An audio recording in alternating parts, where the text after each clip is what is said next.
कि हम सबको भेदभाव नहीं करना चाहिए। मैं निवेदन करूँ, जब था भेदभाव करते थे उस लेशन को ही छोड़ दो।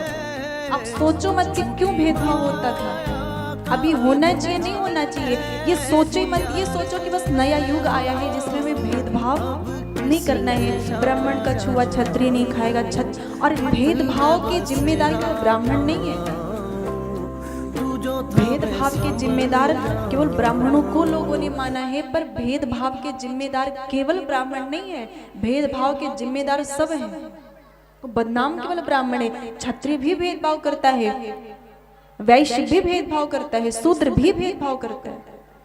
भेदभाव का क्या अर्थ है? भेदभाव का अर्थ है कि भैया हम तुम्हारा छुआ नहीं खाएंगे, हम तुम्हारा छुआ नहीं खाएंगे। वो कहेगा हम तुम्हारा छुआ नहीं खाएंगे। कोई किसी का छुआ नहीं खाएगा, पर जब बड़े बड़े उसमें जाएंगे, वो क्या बोलते हैं, रेस्टोरेंट बोलते हैं, होटल क्या बोलते हैं, उस पे जाएंगे तो वहां सबका छुआ खाएंगे, कुत्ता बिल्ली सबका छुआ खा लेंगे, तब कोई समस्या नहीं उनको, पर घर पे छुआ नहीं खाना। भेदभाव जैसा चीज कभी राम जी ने भेदभाव नहीं किया। सबरी कौन सी जाति थी? भील थी, भीलनी थी, पर भगवान ने उनका छुआ नहीं बल्कि उनका जूठा खाया भगवान ने। तो ये आया कैसे? ये भेदभाव जैसी चीजें आई कहां से? तो एक जगह बोले कि हाँ है, भेदभाव जैसी चीजें हैं। अब वो क्यों है?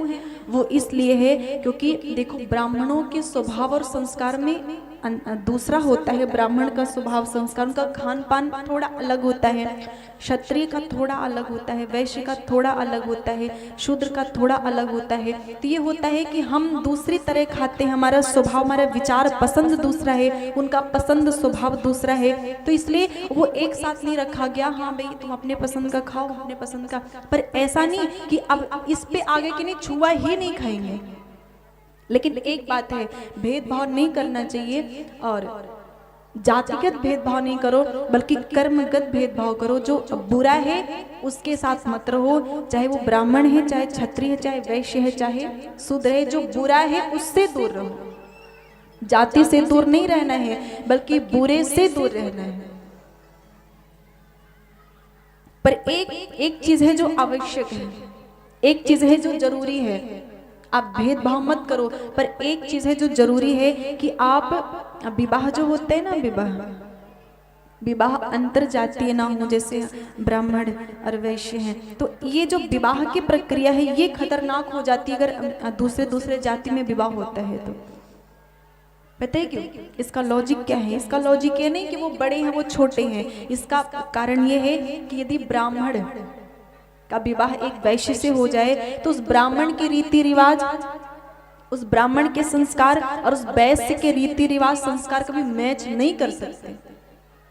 अब मैच नहीं करेंगे तो फिर जीवन में दिक्कत हो सकता है, क्योंकि मैच ही नहीं कर रहे। इसलिए एकदम बोला गया संकर मत बनो।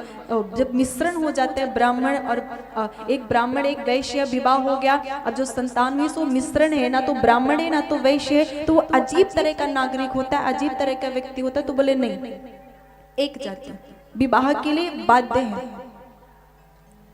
पर भेदभाव के कारण बहुत सारी विकृतियां हमारे समाज में आ रही हैं, इसलिए भेदभाव हमें छोड़ देना चाहिए। और यदि है शास्त्रों में भेदभाव तो मुझे लगता है कि समय के अनुसार शास्त्र के धर्म की परिभाषा बदलती है। समय के अनुसार परिभाषा बदल जाती है। वो बोलते हैं ना, वो किसी समय का वो ओश की बूंद होती है, तो सर्प के मुख में पड़े तो विष बन जाता है, वही बूंद होता है, बूंद अलग नहीं है, वही विष का बूंद है। पर वो सर्प के मुख में पड़े तो विष बन जाएगा, और किसी और चीज में, पत्ते पे किसी पड़ता है, सीप में पड़ता है, सीप में पड़ता तो ये मोती बन जाता है। अब देखो ओश वही है, पर वो अलग जगह पे अलग अलग रूप ले लेता है। उसी प्रकार समय के अनुसार हर चीजों के परिभाषा भी बदलनी चाहिए। तो भेदभाव जैसे होता था, पर अब हमें प्रयास करना चाहिए कि भेदभाव जैसी चीज़ें हमारे जीवन में ना हो। यदि कोई छोटे जाति का भाई हो तो आप उससे ये ना कहो कि आप तो किसी लायक नहीं हो, आप तो चलो बाहर रहो, तो आप केवल चरण सेवा करने के लिए हो। इससे पता है क्या हो रहा है, आज धर्म की जितनी इससे हानि हो रही और किसी चीज़ से नहीं हो रही, क्योंकि आप उसे छोटी भावना से, हीन भावना से देखते हो। और वो फिर वो कहता है कि जब ये लोग हमें इज्जत नहीं करते तो हम इनके समूह में रहे कहाँ, तो हम चल रहे बौद्ध धर्म में। और इससे भारत का बड़ा हानि हो रहा है, भारत खोखला हो रहा है। तो भगवान ने भेदभाव नहीं किया,